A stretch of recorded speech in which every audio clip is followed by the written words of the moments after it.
এই রোজা রমজানের মাসে আমরা যদি আসমানের দিকে তাকিয়ে এই দোয়াটা পড়তে পারি তো বিশ্বাস করেন আল্লাহ তাআলা আমাদের জন্য আসমানের দরজা খুলে দেবেন, আমাদের সকল চাওয়া পাওয়া পূরণ করবেন, বিশেষ করে আমাদের জিন্দেগির ছোট বড় যাবতীয় সকল গুনাহ ক্ষমা করবেন।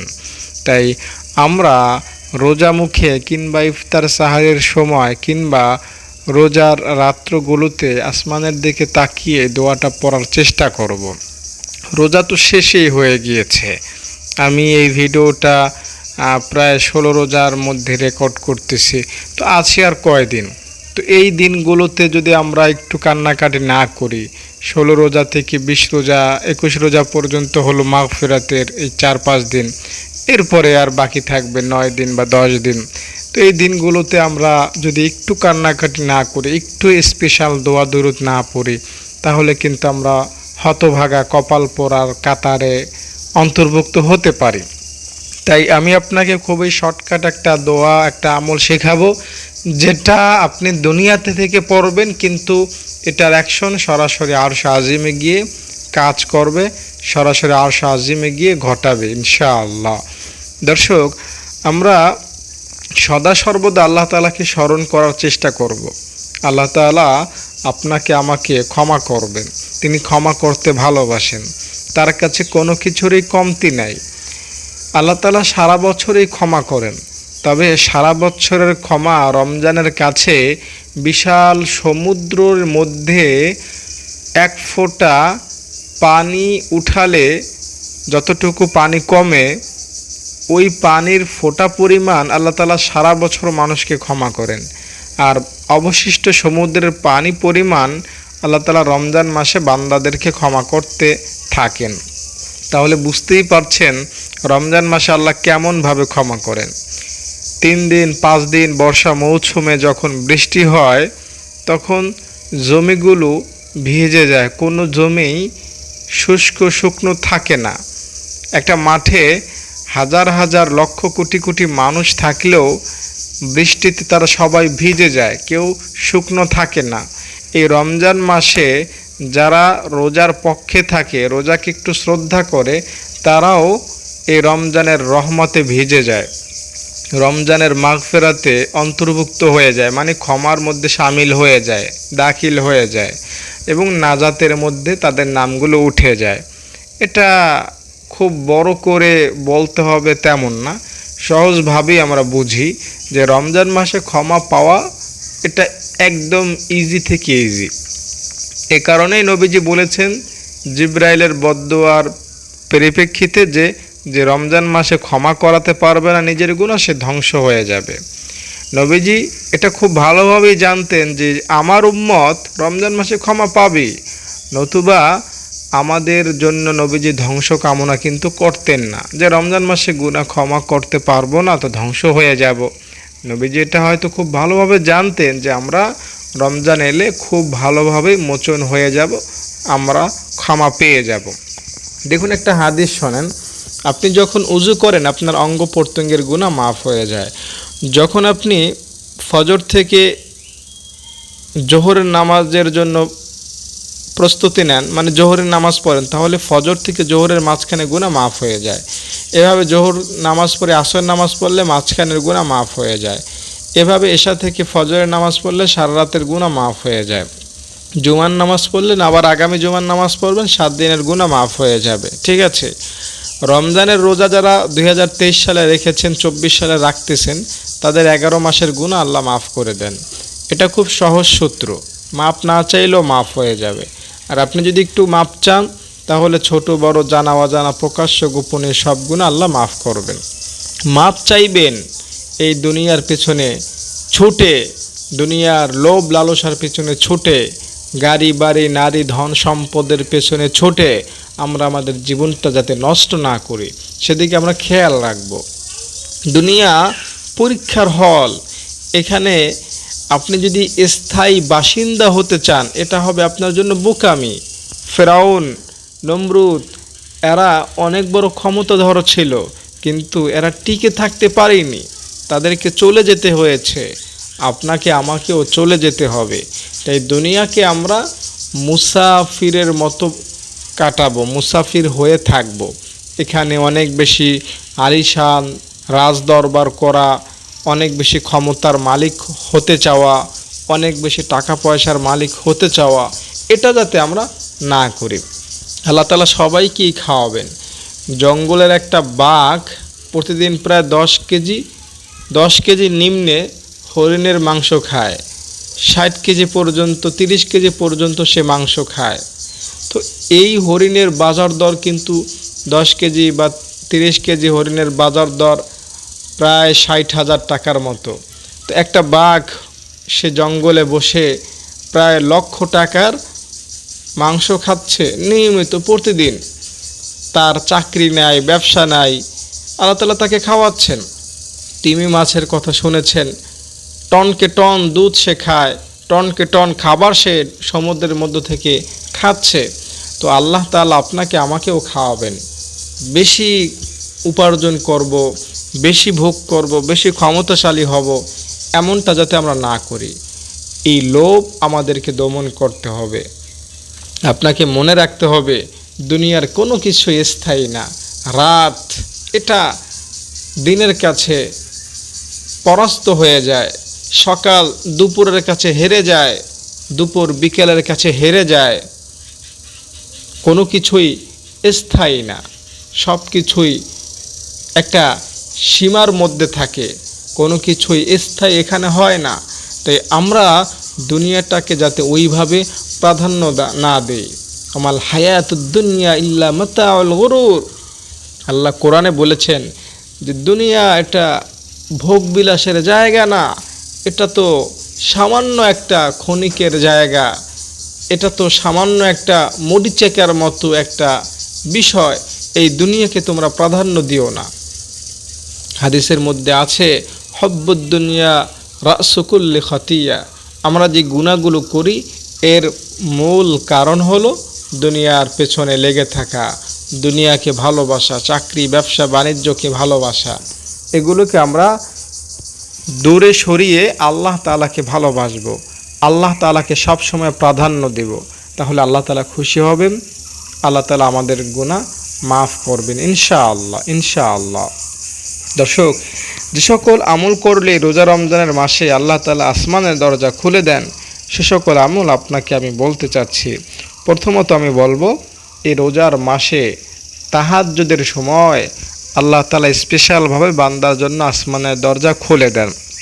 আসমানের দরজা খুলে দেওয়ার অর্থ হলো আল্লাহ তাআলা বান্দাকে স্পেশালভাবে ক্ষমা করতে চান, স্পেশালভাবে দান করতে চান, স্পেশালভাবে অনুগ্রহ করতে চান। তাই এই শেষ রাতে রমজানের তাহাজ্জুদের সময়গুলোতে আপনি আল্লাহ তাআলার কাছে দোয়া করবেন। আবু হুরায়রা রাদিয়াল্লাহু তাআলা আনহু থেকে বর্ণিত, নবীজি সাল্লাল্লাহু আলাইহি সাল্লাম বলেন, রাতের শেষ তৃতীয়াংশ অবশিষ্ট থাকতে আমাদের রব প্রথম আসমানে নেমে আসেন এবং বলেন, কে আমাকে ডাকবে, আমি তার ডাকে সাড়া দেব। কে আমার কাছে চাইবে, আমি তাকে দান করব। কে আমার কাছে ক্ষমা চাইবে তার 40, 50, 60 বছরের গুনাহের জন্য, আমি তাকে সকল গুনাহ থেকে অব্যাহতি দিয়ে দেব। সহিহ বুখারীর 1145 নম্বর হাদিস এটা। আপনার 60-70 বছরের গুনাহ আল্লাহ মাফ করতে চান এই রমজান মাসের তাহাজ্জুদের সময়টাতে। আপনি এই সময় 2 রাকাত তাহাজ্জুদ, 4 রাকাত তাহাজ্জুদ পড়ে আপনি আল্লাহ তাআলার কাছে ক্ষমা চাইবেন, আর আপনাকে আল্লাহ তাআলা ক্ষমা করবেন না, এটা কোনোভাবেই হবে না। 2 2 যেমন 4 হবে, 2 2 যোগ কোনোদিনও 3 হতে পারে না। ঠিক তেমনি শেষ রাতে উঠে একবার আল্লাহকে বলবেন, আল্লাহ আমার গুনাহ মাফ করে দাও, আপনার গুনাহ মাফ না হয়ে পারবে না। অবশ্যই ইনশাআল্লাহ আপনার গুনাহ আল্লাহ মাফ করে দেবেন। ঠিক আছে, উপর থেকে একটা জিনিস পড়লে যেমন সেটা মাটিতে আছড়ে পড়বে, মাটির সাথে অবশ্যই নেমে যাবে, মাটির সাথে মিশে যাবে, ঠিক তেমনি শেষ রাতে আল্লাহ তাআলার কাছে ক্ষমা চাইলে আল্লাহ তাআলা অবশ্যই বান্দাকে ক্ষমা করেন। বুঝতে পেরেছেন? ক্ষমা এটা একদম ইজি জিনিস, এজন্য আল্লাহ তাআলার কাছে ক্ষমা চান, শেষ রাতে আল্লাহ তাআলা আপনাকে মাফ করবেন। আপনি যদি এই রোজা রমজানের মাসে কাউকে ইফতারি করান, সাহারি ব্যবস্থা করান, কাউকে কোনো সাহায্য করেন, তাহলেও আল্লাহ তাআলা আপনার জন্য আসমানের দরজা খুলে দেবেন। এ সম্পর্কে হাদিস আছে, আবু হুরায়রা রাদিয়াল্লাহু তাআলা আনহু থেকে বর্ণিত, নবীজি সাল্লাল্লাহু আলাইহি ওয়াসাল্লাম বলেছেন, যে ব্যক্তি কোনো মুসলিমকে দুনিয়ার কোনো বিপদ থেকে রক্ষা করবে, আল্লাহ কিয়ামতের দিন তাকে বিপদ থেকে রক্ষা করবেন। আর যে ব্যক্তি কোনো গরিব লোকের সঙ্গে নম্র ব্যবহার করবে, আল্লাহ তাআলা তার সঙ্গে দুনিয়া ও আখিরাতে নম্র ব্যবহার করবেন। যে ব্যক্তি কোনো মুসলিমের দোষ ত্রুটি গোপন করে রাখবে, আল্লাহ তাআলা তার দোষ ত্রুটি দুনিয়া ও আখিরাতে গোপন করে রাখবেন। বান্দা যতক্ষণ তার ভাইকে সাহায্য করে, আল্লাহ ততক্ষণ তার উপর সাহায্য করেন। সুনানে আবু দাউদ শরীফের মধ্যে হাদিসটি রয়েছে। তাই আপনি যদি মানুষের সেবা করতে পারেন, আল্লাহ তাআলা আপনার গুনাহ মাফ করবেন। একটা হাদিস আছে, যে ব্যক্তি রাতের বেলা নামাজ পড়ে মানুষকে সালাম দেয় আর মানুষকে খাওয়ায়, সে নিরাপদে জান্নাতে যাবে। তার মানে তার গুনাহ থাকবে না, আল্লাহ তাআলা তাকে মাফ করে জান্নাত দিয়ে দিবেন। এছাড়া আপনি যদি জিকিরে নিজেকে সিক্ত রাখতে পারেন, অন্তর্ভুক্ত রাখতে পারেন, তাহলেও আপনার জন্য আসমানের দরজা খুলে যাবে। আব্দুল্লাহ ইবনে ওমর রাদিয়াল্লাহু তাআলা আনহু বলেন, আমরা রাসূল সাল্লাল্লাহু আলাইহি ওয়াসাল্লামের সঙ্গে নামাজ আদায় করছিলাম। উপস্থিত মুসল্লিদের মধ্যে এক ব্যক্তি বলে উঠল, আল্লাহু আকবার কাবীরা আলহামদুলিল্লাহি কাসীরা ওয়া সুবহানাল্লাহি বুকরাতাও ওয়া আসীলা। তখন রাসূল সাল্লাল্লাহু আলাইহি ওয়াসাল্লাম বললেন, এমন এমন শব্দগুলো, এমন এমন দোয়াগুলো কে বলেছ? তখন ওই ব্যক্তি বলল, আমি হে আল্লাহর রাসূল, আমি এই দোয়াগুলো পড়লাম, আমি এই দোয়াগুলো পড়েছি। নবীজি বললেন, আমি এ ব্যাপারে আশ্চর্যবোধ করলাম। অতঃপর তিনি যা বললেন তার অর্থ হলো, এ কারণে আকাশের দরজা খুলে দেওয়া হয়েছে। সুনানে নাসাইর 887 নম্বর হাদিস এটা। তার মানে কি, আপনি যদি এই দোয়াটা পড়েন, আল্লাহু আকবার কাবীরা আলহামদুলিল্লাহি কাসীরা ওয়া সুবহানাল্লাহি বুকরাতাও ওয়া আসীলা, আপনার জন্য আসমানের দরজা খুলে যাবে। আল্লাহ আপনার জন্য আসমানের দরজা খুলে দেবে। আপনার দোয়াগুলো আল্লাহ তাআলার কাছে খুব সহজেই পৌঁছে যাবে। বুঝতে পেরেছেন? আসমানের দরজা খোলা এটা অনেক সৌভাগ্যের একটা বিষয়। আমরা যা কিছু করি না কেন, সব কিছু কিন্তু এই আসমানের দরজা দিয়েই আল্লাহ তাআলার কাছে পৌঁছায়। ঠিক আছে? তো আপনার আমল যদি ওই আসমান পর্যন্ত গিয়ে উপরে আর না যেতে পারে, তাহলে এটা আপনার জন্য ব্যর্থতা না? তাই আপনি যদি এই দোয়াটা পড়েন, আপনার এই দোয়া পড়ার উসিলায় আপনার আমলগুলো আরশে আজিমে যাওয়ার সম্ভাবনা অনেক বেশি। আর আল্লাহ তাআলার দরবারে যার আমল পৌঁছিয়ে যাবে, আল্লাহ তাআলা তার আমল ফেলে দেবেন না। ইনশাআল্লাহ আল্লাহ তাআলা তার আমল গ্রহণ করবেন, তার আমল আল্লাহ তাআলা রিসিভ করবেন এবং তার আমলের উসিলায় তার গুনাহগুলো ইনশাআল্লাহ আল্লাহ মাফ করে দেবেন। তাই এই দোয়াটা পড়বেন। এই দোয়াটা পড়লে আল্লাহ তাআলা খুশি হবেন। এই দোয়াটা আল্লাহ তাআলার প্রশংসামূলক দোয়া, আল্লাহ তাআলা অনেক বেশি খুশি হবেন। এই দোয়াটা একবার দুনিয়াতে পড়া পরকালে কোটি কোটি বছর এই দোয়াটা পড়ার চাইতেও দামি। যারা জাহান্নামে যাবে তারা হাজার হাজার বছর ধরে ডাকতে থাকবে জাহান্নামের প্রহরীদেরকে। প্রহরীরা হাজার হাজার বছর পর বলবে, আমাদেরকে দেখে কোনো লাভ নাই, তোমরা জাহান্নামের প্রধান ফেরেশতা মালিককে ডাকো। তো জাহান্নামের আসামিরা, জাহান্নামীরা তখন মালিককে ডাকতে থাকবে, মালিক হে মালিক হে মালিক, এভাবে তারা ডাকতে থাকবে। 1000 বছর পর মালিক ফেরেশতা তাদের ডাকে সাড়া দিবেন যে, কেন ডাকতেছো জাহান্নামীরা, কেন আমাকে তোমরা ডাকাডাকি করতেছো? তখন তারা বলবে, আমাদেরকে সাহায্য করো। মালিক ফেরেশতা কোনো উত্তর দেবে না, কোনো সাহায্য করবে না। এবার জাহান্নামের আসামিরা আল্লাহ তাআলাকে ডাকাডাকি শুরু করবে। আল্লাহ তাআলাকে তারা এভাবে হাজার হাজার বছর ডাকার পর আল্লাহ তাআলা তাদের ডাকে সাড়া দেবেন। এই বলে হেই পাপিষ্ঠরা, তোরা তো দুনিয়াতে আমার কাছে দোয়া দুরূদ পড়িসনি, আমার হুকুম মানিসনি, আমাকে বিশ্বাস করিসনি, আজ তোরা চুপ থাক, তোদের কোনো কথা আমি শুনবো না। তো ওই জাহান্নামে আল্লাহ তাআলা খুবই ভয়ানক শাস্তির ব্যবস্থা করে রেখেছেন। ওই জাহান্নাম থেকে আমাদেরকে বাঁচতে হবে।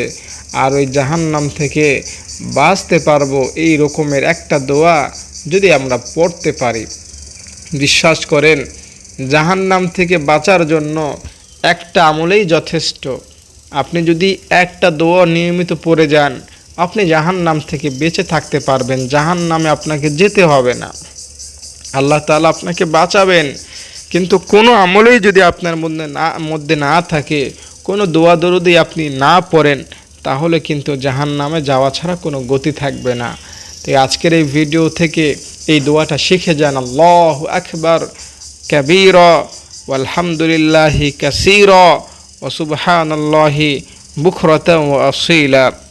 আমি আবারও বলছি, আল্লাহু আকবার কাবীরা ওয়ালহামদুলিল্লাহি কাসীরা ওয়া সুবহানাল্লাহি বুকরাতান ওয়া আসীলা। খুবই চমৎকার একটা দোয়া। নবীজি বললেন এই দোয়াটা পড়লে আসমানের দরজা খুলে যায়, এই দোয়াটা পড়লে আল্লাহ তাআলা খুশি হয়ে যাবেন আপনার প্রতি ইনশাআল্লাহ।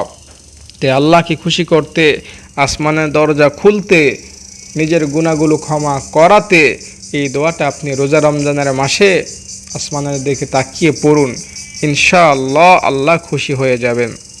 আবু হুরায়রা রাদিয়াল্লাহু তাআলা আনহু থেকে বর্ণিত, নবীজি বলেন, কোনো বান্দা সততার সঙ্গে বিশ্বাসের সঙ্গে লা ইলাহা ইল্লাল্লাহ বললে তার জন্য আকাশের দরজাগুলো খুলে দেওয়া হয়। লা ইলাহা ইল্লাল্লাহ যদি পড়েন তাহলে আপনার জন্য আসমানের দরজা খুলে যাবে। আব্দুল্লাহ ইবনে ওমর রাদিয়াল্লাহু তাআলা আনহু বলেন, আমরা রাসূল সাল্লাল্লাহু আলাইহি সাল্লামের সঙ্গে মাগরিবের নামাজ পড়লাম, তারপর যার চলে যাওয়ার চলে গেল এবং যার থেকে যাওয়ার থেকে গেল। নবীজি সাল্লাল্লাহু আলাইহি ওয়াসাল্লাম এত দ্রুত বেগে এলেন যে তার দীর্ঘ নিঃশ্বাস বের হতে লাগলো। তিনি তার দুই হাঁটুর উপর ভর করে বসে বললেন, তোমরা সুসংবাদ গ্রহণ করো, তোমাদের প্রতিপালক আসমানের একটি দরজা খুলে দিয়েছেন এবং ফেরেশতাদের কাছে তোমাদের সম্পর্কে গর্ব করে বলেছেন, তোমরা আমার বান্দাদের দিকে তাকিয়ে দেখো, তারা এক ফরজ আদায়ের পর পরবর্তী ফরজ আদায়ের অপেক্ষা করছে। সুনানে ইবনে মাজাহ হাদিস নাম্বার 801। অর্থাৎ আপনি এক ওয়াক্ত নামাজ পড়ার পরে পরের ওয়াক্ত নামাজ পড়ার যদি প্ল্যান প্রোগ্রাম নিয়ত করে রাখেন, তো আল্লাহ আপনাকে নিয়ে গর্ব করবেন ফেরেশতাদেরকে নিয়ে। এই ফেরেশতা দেখো, আমার বান্দা ফজরের নামাজ পড়েছে, ফজর নামাজ পড়ে ঘুমিয়েছে, সাহারি খেয়ে ফজর পড়েছে, আবার জোহর পড়ার সে নিয়ত করছে, জোহর পড়ার জন্য সে প্রস্তুতি নিচ্ছে, আবার জোহর পড়ছে, আসরের নামাজ কিভাবে পড়া যায় যাতে কাজা না হয় সেই চিন্তাধারাও সে করতেছে, আবার তারাবি কিভাবে পড়বে যাতে ব্যস্ততার কারণে ছুটে না যায় সেই চিন্তাও আমার বান্দা মনে মনে রাখতেছে। তো এভাবে যে এক ওয়াক্ত নামাজ পড়ার পরে পরবর্তী নামাজের জন্য অপেক্ষা করে, প্রস্তুতি নেয়, নিয়ত করে রাখে, আল্লাহ তাআলা তার প্রতি খুশি হয়ে যান, আল্লাহ তাআলা তাকে নিয়ে গর্ব করেন। তাই এক ওয়াক্ত নামাজ পড়ার পরে পরের ওয়াক্ত নামাজ আপনি পড়বেন, এই নিয়তটা করে ফেলবেন যে আল্লাহ তুমি আমাকে ফজর তো পড়লাম, জোহর পড়ার তৌফিক দিও, জোহর তো পড়লাম, আসর পড়ার তৌফিক দিও, এভাবে আল্লাহ তাআলাকে বলবেন। আপনি যদি রোজা পালন করেন, ইফতার সাহারির সময় আল্লাহ তাআলা আপনার দোয়া কবুল করবেন, আপনার গুনাহ মাফ করবেন। এ সম্পর্কে একটা হাদিস শোনাই। আবু হুরায়রা রাদিয়াল্লাহু তাআলা আনহু থেকে বর্ণিত, রাসূল সাল্লাল্লাহু আলাইহি ওয়াসাল্লাম বলেছেন, তিন ব্যক্তির দোয়া ফিরিয়ে দেওয়া হয় না। এক, ন্যায়পরওয়ান শাসকের দোয়া। দুই, রোজাদারের দোয়া যখন সে ইফতার করে। তিন, অত্যাচারিত ব্যক্তির দোয়া। অর্থাৎ আপনি যদি রোজা রেখে ইফতারের সময় নিজের গুনাহের জন্য ক্ষমা চান, আল্লাহ তাআলা আপনার জন্য আসমানের দরজা খুলে দেবেন, ইনশাআল্লাহ আপনার সকল গুনাহ মাফ করে দেবেন। এছাড়াও সন্তানের জন্য যদি মা বাবা দোয়া করে, তো ওই দোয়াও সরাসরি আরশে আজিম পর্যন্ত পৌঁছে যায়, কোনো বাধা থাকে না কবুল হতে।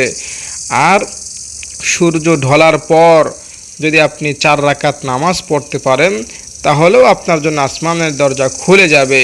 এ সম্পর্কে হাদিস আছে, রাসূল সাল্লাল্লাহু আলাইহি সাল্লাম সূর্য ঢলার পর জোহরের আগে 4 রাকাত নামাজ আদায় করতেন এবং তিনি বলেন, নিশ্চয় এ সময় আসমানের দরজা খোলা হয়। আমি পছন্দ করি এ সময় আমার কোনো নেক আমল উপরে উঠুক। মানে 12:30 এই সময়টাতে যদি আপনি 4 রাকাত নামাজ পড়েন, এক সালামে 4 রাকাত নামাজ পড়বেন। জোহরের ফরজ নামাজের আগে যেমন 4 রাকাত সুন্নত আমরা পড়ি, ওইভাবে 4 রাকাত নফল নামাজ আপনি 12:30টার দিকে পড়বেন। ইনশাআল্লাহ এতে করে আল্লাহ তাআলা খুশি হবেন, আপনার জন্য আসমানের দরজা খুলে যাবে। আর রমজান মাসে আসমানের দরজা এমনিতেই খোলা থাকে। নবীজি বলেন, রাসূল সাল্লাল্লাহু আলাইহি ওয়াসাল্লাম বলেন, যখন রমজান মাস আসে আসমানের দুয়ারগুলো খুলে দেওয়া হয়, জাহান্নামের দুয়ারগুলো বন্ধ করে দেওয়া হয় এবং শয়তানকে শিকলবদ্ধ করা হয়। তার মানে হলো আমরা এই রমজান মাসে প্রত্যেকটা সময় আসমানের দরজাকে খোলা পাচ্ছি। আমরা যদি ক্ষমা চাই ক্ষমা পাবো, মাপ চাই মাপ পাবো। কেহ এমন নাই যে এই রমজান মাসে ক্ষমা চাইবো আর মাপ পাইবো না। জীবনের সকল গুনাহ থেকে মাপ পাওয়ার জন্য এই রোজা রমজানের মাসে আল্লাহ তাআলার কাছে ক্ষমা চান। যেই আমলগুলো বললাম, বিশেষ করে দোয়াটা বললাম, এই দোয়াটা বেশি বেশি পড়ুন। ইনশাআল্লাহ আপনার গুনাহ আর বাকি থাকবে না। 50, 60, 70 বছরের গুনাহ মাফ হয়ে যাবে। আল্লাহ তাআলা আরশে আজিম নড়তে থাকবে আপনার গুনাহ যতক্ষণ না মাফ না হবে। আল্লাহ তাআলার ফেরেশতাও ইনশাআল্লাহ আপনার পক্ষে ওকালতি করবে, সুপারিশ করবে আপনার গুনাহ মাফ হওয়ার জন্য আল্লাহ তাআলার কাছে।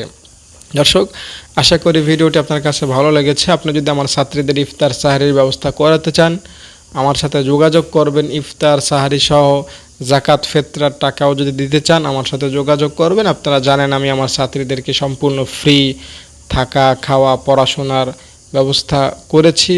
আপনি যদি বিস্তারিত জানতে চান আমাকে ফোন করবেন। ভালো থাকেন, নিরাপদে থাকেন। আসসালামু আলাইকুম।